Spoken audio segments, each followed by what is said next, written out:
وما لنا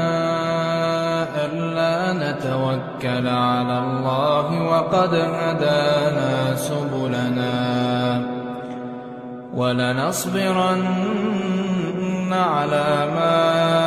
آذيتمونا وعلى الله فليتوكل المتوكلون. وقال الذين كفروا لرسلهم لنخرجنكم من أرضنا أو لتعودن في ملتنا فأوحى إليهم ربهم لنهلكن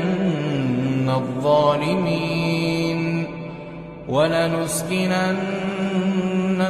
الأرض من بعدهم ذلك لمن خاف مقامي وخاف